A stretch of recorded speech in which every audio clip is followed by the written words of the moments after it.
Juillet 2025. 8 légendes sont mortes. Ozzy Osbourne, Hulk Hogan, Michael Madsen, Malcolm Jamal Warner, Julian McMahon, Connie Francis, Chuck Mangione, Young Noble. 8 noms qui ont façonné votre culture. 8 morts dont personne ne parle. Pendant que vous scrolliez, pendant que le monde s'indignait pour des polémiques oubliables, des géants s'éteignaient dans le silence. Aujourd'hui, je refuse l'oubli. Cette vidéo, c'est leur hommage. Parce qu'ils méritent mieux que l'indifférence. Ozzy Osbourne. Le 22 juillet, c'est un pan entier de l'histoire du rock qui s'est effondré. Ozzy Osbourne, celui qu'on surnommait affectueusement le prince des ténèbres, s'est éteint à 76 ans, emportant avec lui l'essence même du heavy metal. Difficile d'évoquer son nom sans penser immédiatement à Black Sabbath, ce groupe fondateur qui a littéralement inventé un genre musical dans les usines enfumées de Birmingham à la fin des années 60. Ozzy, c'était bien plus qu'un simple chanteur. C'était une incarnation vivante de la rébellion, du chaos contrôlé, de l'excès érigé en art de vivre. Qui peut oublier cet épisode surréaliste de 1982 où, en plein concert à Des Moines, il a mordu la tête d'une chauve-souris qu'un fan avait lancée sur scène. Un geste d'une violence primitive qui résume parfaitement son personnage.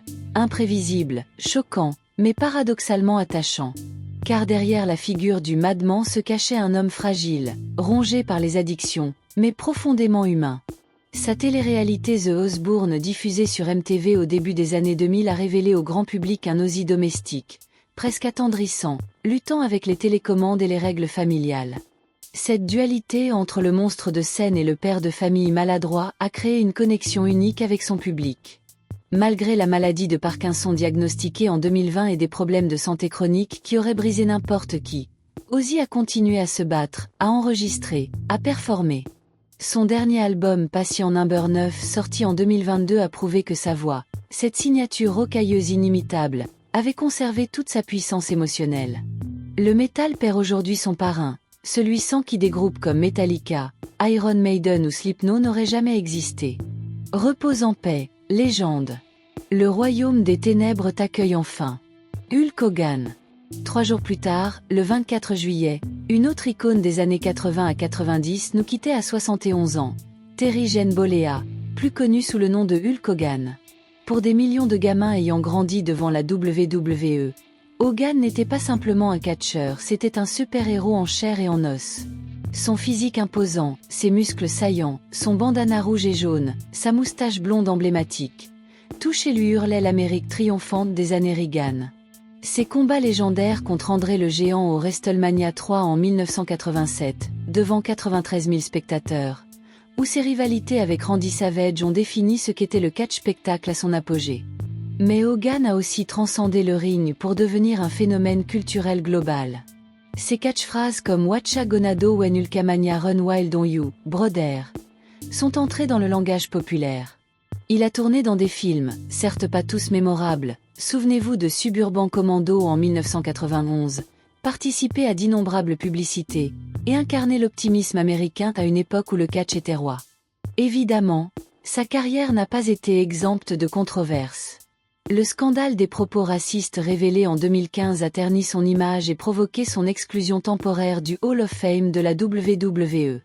Mais pour beaucoup de fans, Hogan restera ce colosse charismatique qui leur a fait croire, l'espace d'un instant, que les gentils gagnent toujours à la fin. Le catch perd son visage le plus reconnaissable.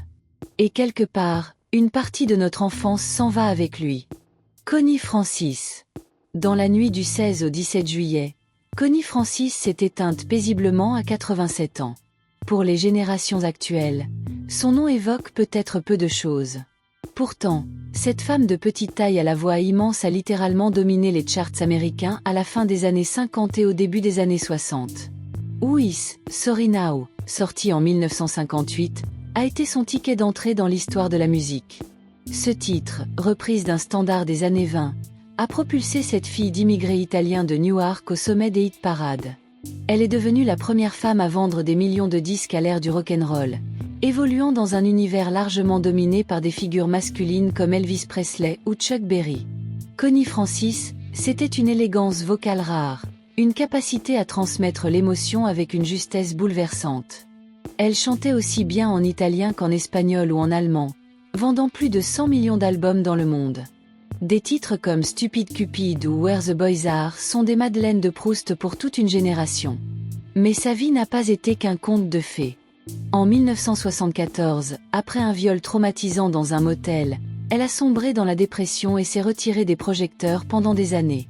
Ce drame l'a transformée en militante acharnée pour les droits des victimes d'agressions et pour la santé mentale, bien avant que ces combats ne deviennent mainstream. Connie Francis représente une époque où la musique pop était innocente, romantique, presque naïve. Une époque révolue, mais dont l'écho résonne encore aujourd'hui. Chuck Mangione. Le 22 juillet, décidément une journée noire, Chuck Mangione, trompettiste virtuose et compositeur prolifique, décédait à 84 ans. Si vous n'avez jamais entendu son nom, vous connaissez forcément sa musique. Feel So Good, sorti en 1977, est l'un de ces morceaux instrumentaux qui traversent les décennies sans prendre une ride. Mangione incarnait une certaine idée du jazz, sophistiqué mais jamais hermétique, mélodieux sans être simpliste, accessible tout en restant musicalement exigeant. Avec son flugellhorn, une trompette au son plus doux, et son éternel chapeau qu'il ne quittait jamais, il a rendu le jazz sympathique auprès d'un public qui l'aurait autrement ignoré. Son style fusion mêlait jazz, pop et influence latine.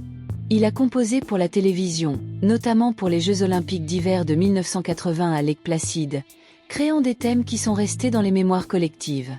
Des séries comme King of the Hill lui ont même rendu hommage en faisant de lui un personnage récurrent, preuve de son impact culturel. Dans les années 70 à 80, une période où le jazz était souvent perçu comme élitiste ou inaccessible, Mangione a ouvert une porte. Il a prouvé qu'on pouvait créer une musique intelligente tout en touchant le cœur du grand public. Une leçon que beaucoup de musiciens contemporains feraient bien de méditer. Si tu apprécies ce genre de contenu hommage et que tu veux soutenir la chaîne, pense à liker la vidéo et à t'abonner. Ça ne prend que 2 secondes, mais ça fait toute la différence. Michael Madsen. Le 3 juillet, Hollywood perdait l'un de ses acteurs les plus singuliers, Michael Madsen, 67 ans, terrassé par un arrêt cardiaque à son domicile. Pour toute une génération de cinéphiles, Madsen, c'est d'abord Monsieur Blonde dans Reservoir Dogs de Quentin Tarantino en 1992. Cette scène culte où, sur les notes de Stuck in the Middle with You de Stiller Whale, il torture un policier en dansant avec son rasoir. Peu d'acteurs auraient pu rendre ce moment à la fois terrifiant et hypnotique. Madsen possédait cette aura de danger permanent, ce regard vide qui vous glaçait le sang, cette voix grave et traînante qui transformait chaque réplique en menace voilée. Mais réduire Madsen à Tarantino serait injuste. Avec plus de 200 films à son actif, certes, beaucoup de séries B et de films indépendants oubliables, il représentait une certaine idée de l'acteur de caractère américain, celui qui refuse les rôles lisses de Hollywood pour rester fidèle à une certaine vision du cinéma. On se souvient de son bud dans Kill Bill Volume 2, ancien tueur reconverti en videur miteux, un personnage tragique magnifiquement interprété. Ou de ses apparitions dans Donnie Brasco, Sin City, The Hateful Eight. Madsen excellait dans les rôles de type louche, abîmé par la vie, flirtant constamment avec le côté obscur. Sa vie personnelle a été marquée par des drames, notamment le suicide de son fils Hudson en 2022.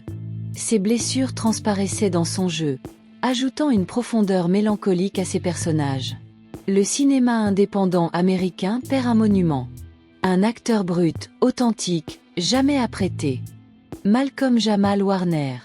Le 20 juillet, c'est une nouvelle tragique qui secouait la communauté afro-américaine.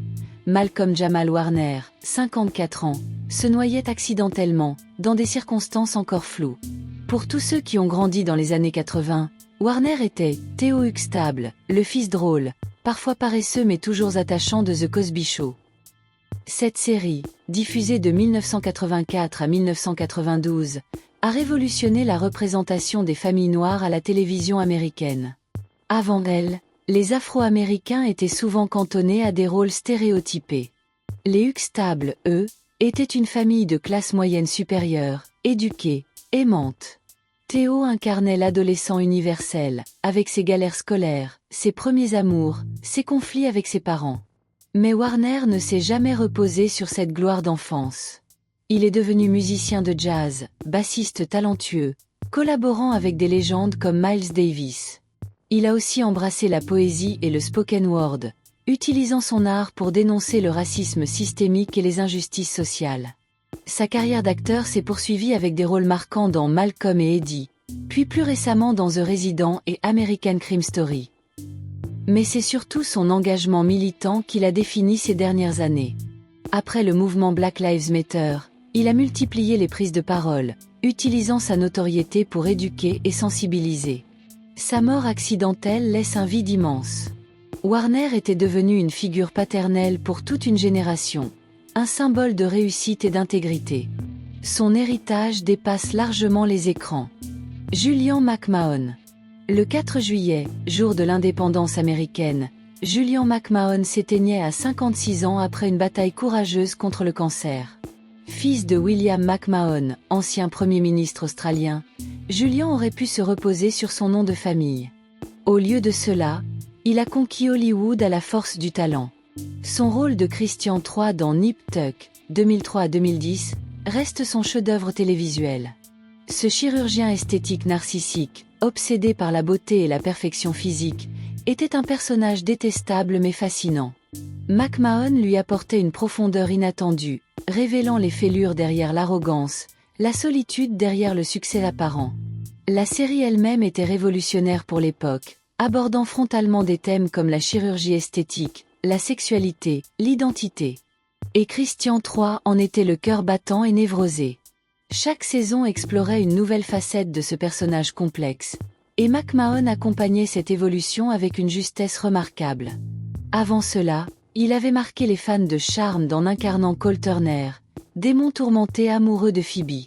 Ce rôle de bad boy au grand cœur lui avait déjà valu une immense popularité.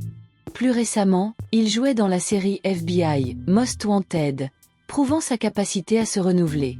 Mais au-delà de l'acteur, ceux qui l'ont côtoyé parlent d'un homme humble, drôle, à l'opposé de ses personnages à l'ego surdimensionné. Un gentleman australien qui manquera cruellement à l'industrie télévisuelle. Young Noble. Le 4 juillet également, le monde du hip-hop apprenait avec stupeur le décès de Young Noble, membre des Outlaws, à seulement 47 ans. Les circonstances de sa mort, apparemment un suicide, ont provoqué une onde de choc dans toute la communauté rap. Pour comprendre Young Noble, il faut remonter à 1996 et à l'assassinat de Tupac Shakur, l'une des figures les plus importantes du rap américain. Les Outlaws étaient le groupe formé par Tupac lui-même, une sorte de famille artistique censée perpétuer son héritage après sa disparition. Noble a pris cette mission très au sérieux. Pendant près de 3 décennies, il a porté la flamme de Tupac, refusant de dévier du message originel. Justice sociale, combat contre la pauvreté, dénonciation des violences policières. Ses textes parlaient de résilience, de loyauté, de survie dans les quartiers difficiles. Contrairement à beaucoup de rappeurs qui ont viré vers le bling-bling et la glorification de l'argent, Noble est resté fidèle à un rap conscient et engagé. Son suicide interroge sur la santé mentale dans le milieu hip-hop, un sujet longtemps tabou. Le rap valorise la force, la dureté, l'invulnérabilité, demander de l'aide est souvent perçu comme une faiblesse. Combien d'artistes souffrent en silence derrière leur persona de guerrier invincible? Des figures comme Kendrick Lamar, J. Cole ou Nas ont rendu hommage à Noble, saluant sa constance et son authenticité. Une voix s'est tue, mais son message résonne encore pour ceux qui savent écouter. 8 vies. 8 héritages.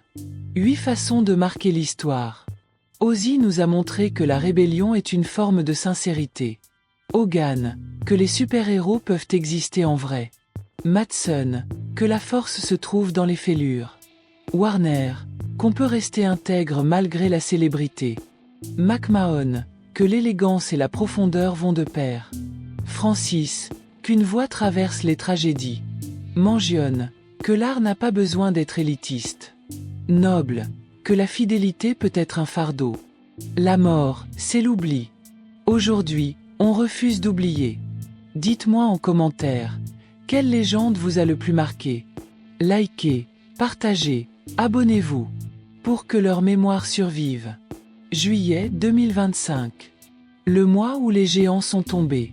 Mais pas dans l'oubli. Jamais.